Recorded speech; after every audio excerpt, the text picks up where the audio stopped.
Xin chào các em, hôm nay mình sẽ qua chương số 4 là hydrocarbon. Trong đó mình học bài alcan ha. Alcan là gì? Thì là những cái nguồn mà trong tự nhiên mình được sử dụng làm nhiên liệu, ví dụ là khí gas, xăng, dầu vân vân.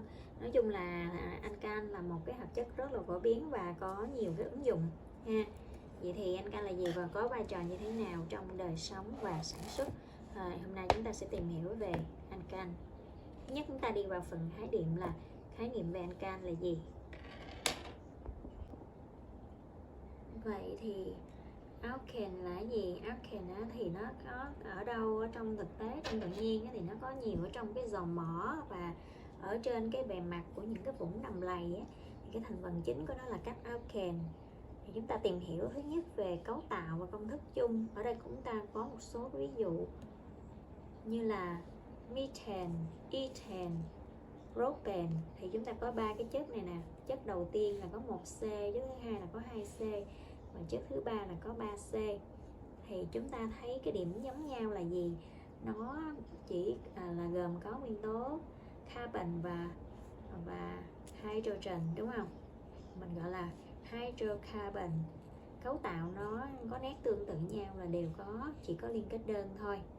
Và về cái mạch đó, thì cái anh đầu tiên này nè là nó chỉ có 1C, anh thứ hai có 2C liên kết với nhau, và anh thứ ba này có 3C. Thì mạch đều là mạch thẳng hết, không có nhánh nha, mạch không nhánh, mạch thẳng nè, không có nhánh. Rồi về vậy thì chúng ta định nghĩa alkane là gì? Là những hydrocarbon mạch hở, đúng không? Mạch hở vì nó không có mạch vòng, chỉ chứa cái liên kết đơn thôi trong phân tử, chỉ chứa liên kết đơn phân tử. Và chúng ta rút ra cái công thức chung của nó. Ví dụ như ở đây là CH4, ở đây là C2H6, còn ở đây là C3H8. Vậy từ đó mình rút ra công thức chung là CnH2n cộng 2 với n lớn bằng 1 ha. Đó. Thì những cái ba chất này là cái chất đầu dãy đồng đẳng. Thì nó là đồng đẳng của alkane ha, đồng đẳng của alkane. Rồi ở đây chúng ta học cái cách xác định cái bậc carbon. Cái bậc carbon thì chúng ta xác định như thế nào? Ví dụ như C này thì nó nằm ở đây một mình, nó liên kết với một C này thôi, thì chúng ta xác định nó là bậc 1. 1 thì chúng ta ghi là 1 la mã. Rồi C này nó liên kết với ở trên, dưới, trái, phải là 4C, vậy nó bậc 4, chúng ta ghi là 4 la mã. C này liên kết với 1C, 2C, 3C về bậc 3, 3 la mã. C này liên kết với bên trái một cái, bên phải một cái, vậy là 2C. Vậy thì chúng ta có bậc 2, và C này cũng vậy, liên kết với một C này thôi, vậy là bậc 1. Vậy thì CH3 sẽ là bậc 1 này, chúng ta để ý thấy ha. Rồi CH2 sẽ là bậc 2, còn C là bậc 4, còn CH là bậc 3. Thì chúng ta có những cái bậc carbon được ký hiệu bằng những cái số la mã. Tiếp theo mình sang cái phần danh pháp của alkane. Thì mình sẽ tìm hiểu cách gọi tên theo danh pháp thay thế ha. Danh pháp thay thế như thế nào thì chúng ta quan sát cái bảng 12.1. Đây là tên gọi của 10. Alkane không phân nhánh đầu tiên bằng một số cái tính chất vật lý. Thì ở đây đầu tiên chúng ta để ý cái tên gọi ha, từ 1 cho tới 10. 1 là gì? Đây chúng ta thấy cái đầu của nó. Đây, đầu của nó, những cái từ đầu này nè, chúng ta thêm cái đuôi n vô, ane vô, thì chúng ta có cái tên của những cái alkane đầu dãy từ 1 tới 10. Thì chúng ta học thuộc cái từ số 1 tới số 10 gọi là cái gì. Thì để cho dễ thuộc thì chúng ta gọi tên bên đây nè, rồi mình bỏ cái đuôi ra. Chứ mình học bên đây không á, thì là phải nhớ cái câu là mẹ em phải bón phân hóa học ở ngoài đồng cho dễ nhớ ha. Chứ nếu mà mình học những cái từ này mình đọc không á, thì nó rất khó nhớ ha. Chúng ta nhớ cái câu cô vừa đọc đó thì chúng ta sẽ dễ nhớ những cái C này từ 1 tới 10 nó gọi như thế nào. Rồi chúng ta nối cái đuôi này vô, chúng ta có những cái tên như là methane, ethane, propane. Rồi đây mình có là butane ha, pentane, hexane, heptane, octane, nonane, decane đó. Thì chúng ta có những cái tên từ 1 tới 10 của alkane ha. Rồi tiếp theo mình đi sang những cái chất mà nó có nhánh thì sao? Thì chất có nhánh thì mình sẽ gọi là, đầu tiên mình phải chọn cái mạch chính là cái mạch dài nhất. và mình đánh số thứ tự ha. Các nguyên tử carbon trên mạch chính ưu tiên cái nhánh đầu tiên, tức là mình đánh sao để cho cái carbon đó nó mang số là ưu tiên cái nhánh, để cái nhánh nhỏ nhất ha. Rồi thứ hai là mình sẽ đi gọi cái tên nhánh. Cái tên nhánh á mình gọi là tên của cái gốc alkyl. Cái gốc này nè, có nghĩa là mình bỏ đi một h thì còn lại là cái gốc ha.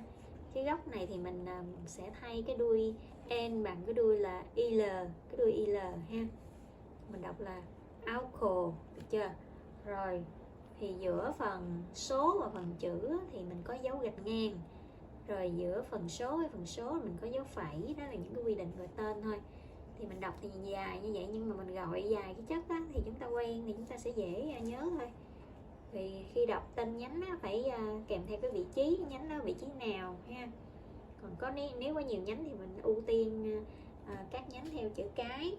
Chữ cái ví dụ như chữ M với chữ E thì chữ E nó trước chữ M thì chúng ta gọi chữ E trước, ví dụ vậy đó. Ưu tiên theo chữ cái. Cô lấy ví dụ ở đây mình có cái chất này, mình gọi tên như thế nào thì mình thấy cái mạch chính nó có 4C và cái nhánh nó nằm phía bên phải như vậy, cho nên chúng ta sẽ đánh từ bên phải qua để cái mạch chính là cái mạch nhánh này nè nó là số nhỏ ha. Chúng ta đánh 1, 2, 3, 4 thì cái nhánh này là ở vị trí số 2. Thì cái nhánh CH3 này nè mình sẽ gọi trước, và nó gắn ở vị trí số 2 mình sẽ gọi là 2 methyl butane. Rồi được chưa?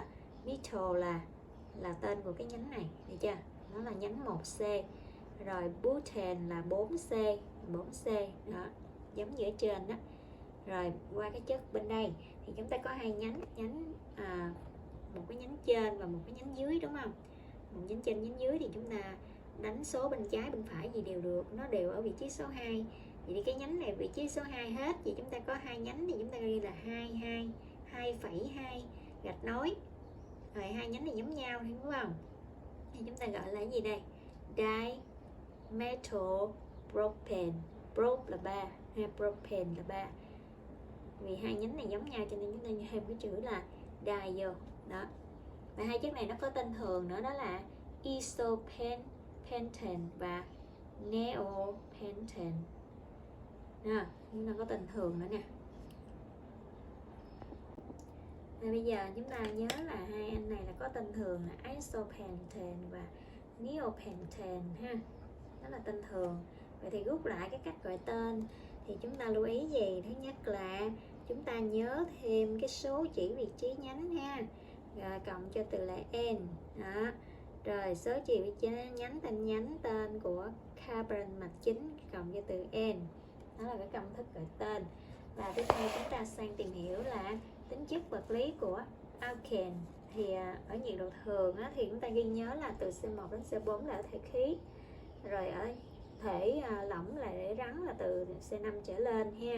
Và tính chất tiếp theo là nó đều nhẹ hơn nước. Thì chúng ta liên tưởng đến những cái chất khí ga, xăng, dầu thì chúng ta thấy cái này, tính chất vật lý của nó tương tự như vậy. Rồi nhiệt độ sôi, nhiệt độ nóng chảy cũng tăng theo là chiều khối lượng của phân tử. Khi mà khối lượng phân tử tăng á, thì cái lực tương tác van der Waals nó tăng, cho nên là nhiệt độ sôi, nhiệt độ nóng chảy tăng theo. Rồi ngoài ra thì những cái phân tử alkane này nó không phân cực nên là nó không tan trong nước, nhưng mà tan trong những cái dung môi vô không phân cực ha. Không tan trong nước nhưng mà tan tốt trong các dung môi không phân cực. Rồi người ta còn dùng những cái alkane ở thể lỏng được dùng làm dung môi hòa tan những cái chất kém phân cực khác. Vậy tóm lại tính chất vật lý của nó thì chúng ta rút lại là có tính chất thứ nhất là nhẹ hơn nước, không tan trong nước nhưng tan nhiều trong các dung môi không phân cực. Tiếp theo này mình sang cái phần tính chất hóa học của alkane. Thì ở đây đó là alkane nó chỉ có liên kết sigma thôi, cho nên rất là bền. Thành thử ra là nó tương đối trơ về mặt hóa học. Thì chúng ta cùng tìm hiểu tính chất thứ nhất là phản ứng thế với halogen. Thì ở đây chúng ta sẽ có xét cái phản ứng của bromide vào hexane ha, bromide và hexane. Thì phản ứng đó thực hiện ở cái điều kiện là ánh sáng khuếch tán hoặc là đun nóng. Thì tham gia vẫn thế thì chúng ta sẽ thấy là phản ứng này nó mất đi 1H, C6H14H mất đi 1H và thế bằng 1Cl. Thì mình thu được sản phẩm là C6H13Cl và HCl. Vậy thì cái nguyên tử H được thay thế bằng một cái nguyên tử là halogen ha. Rồi mình gọi cái sản phẩm được tạo thành này là dẫn xuất halogen của hydrocarbon. Thì như vậy phản ứng này chính là một cái phản ứng đặc trưng của alkane. Nguyên tử hydrogen liên kết với nguyên tử carbon bậc cao thì dễ bị thay thế hơn so với những cái nguyên tử carbon bậc thấp. Chúng ta qua tiếp phần số 2 là phản ứng cracking. Cracking có nghĩa là bẻ gãy, thì các phân tử alkane mạch dài nó sẽ bị bẻ gãy thành các hydrocarbon mạch ngắn hơn như thế này. Ví dụ đây mình có C12 thì nó thành là C7 và C5. Ở nhiệt độ là nhiệt độ và áp suất tương ứng nha. Phần số 3 chúng ta sẽ xem tiếp phản ứng reforming. Reforming là một cái quá trình thay đổi cái cấu trúc từ mạch không nhánh thành mạch có nhánh, từ mạch hở thành mạch vòng, từ thành không thơm thành thơm. Thì cái quá trình xảy ra ở nhiệt độ cao và có xúc tác tích hợp. Ví dụ như đây mình có một cái mạch rất dài thì sau khi mà dưới cái điều kiện xúc tác và nhiệt độ thì nó đã biến đổi cái mạch như thế này thành cái mạch như thế này. Hoặc là ở dưới này cũng vậy ha. Từ cái mạch rất dài nó chuyển thành là mạch này nó không có nhánh ha, mạch không có nhánh, nhưng mà nó chuyển đổi thành cái mạch vòng thơm hay là không thơm gì nè, thơm hay không thơm gì đó. Tức là cái phản ứng này mình còn gọi là cái phản ứng biến đổi cái cấu trúc của các alkane mạch hở ha, không phân nhánh, không thơm thành các hydrocarbon mạch nhánh hoặc là mạch vòng ha. Vậy chúng ta có hai cái phản ứng cracking và reforming. Nó cũng có cái ứng dụng đó là trong thực tế người ta dùng để sản xuất những cái nguyên liệu, người ta để sản xuất chế biến những cái loại dầu mỡ đó, nó có nhiều thành phần phức tạp thì người ta bẻ gãy thành những cái mạch nhỏ hơn để dễ sử dụng ha. Ta qua phần số 4 là phản ứng oxy hóa. Oxy hóa thì chúng ta có hai loại. Thứ nhất là oxy hóa hoàn toàn, tức là phản ứng đốt cháy. Thì phản ứng này là được ứng dụng là làm nhiên liệu vì nó tỏa nhiệt rất là cao. Thì chúng ta thấy delta RH nó bé hơn không. Phản ứng này là những phản ứng tỏa nhiệt, người ta sử dụng để những cái chất này dùng làm nhiên liệu nè, đốt cháy. Rồi phản ứng oxy hóa không hoàn toàn thì trong điều kiện là thiếu oxygen thì phản ứng cháy xảy ra không hoàn toàn, tạo ra CO và có thể ra một phần C, làm cho cái môi trường nó bị ô nhiễm. Ví dụ như mình có cái phương trình này đó, làm cho môi trường bị ô nhiễm. Vậy thì chúng ta đi tìm hiểu là ứng dụng và điều chế alkane trong công nghiệp. Thứ nhất là mình đi vào cái phần ứng dụng. Ứng dụng thì chúng ta thấy là ứng dụng chính là làm dung môi, dầu nhờn, hoặc là nhiên liệu động cơ làm chất đốt, vân vân.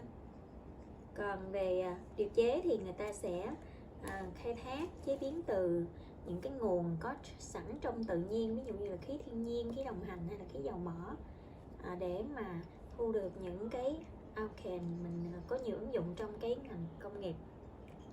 Khi mình sử dụng cái alkane trong cái thực tế thì nó sẽ gây ra một số hiện tượng như là nó làm cho cái môi trường không khí nó bị ô nhiễm do mình sử dụng các phương tiện giao thông, mình đốt cháy những cái nhiên liệu làm cho nhiệt độ trái đất gia tăng lên, ảnh hưởng đến cái khí hậu toàn cầu. Cho nên là khi mình sử dụng thì mình lưu ý phải giảm thiểu cái sự phụ thuộc vào cái nhiên liệu hóa thạch để bảo vệ rừng, hạn chế cái ô nhiễm không khí, sử dụng bền vững lâu dài. Thì nội dung bài đến đây là hết. Xin chào các em và hẹn gặp lại trong những cái bài sau nha.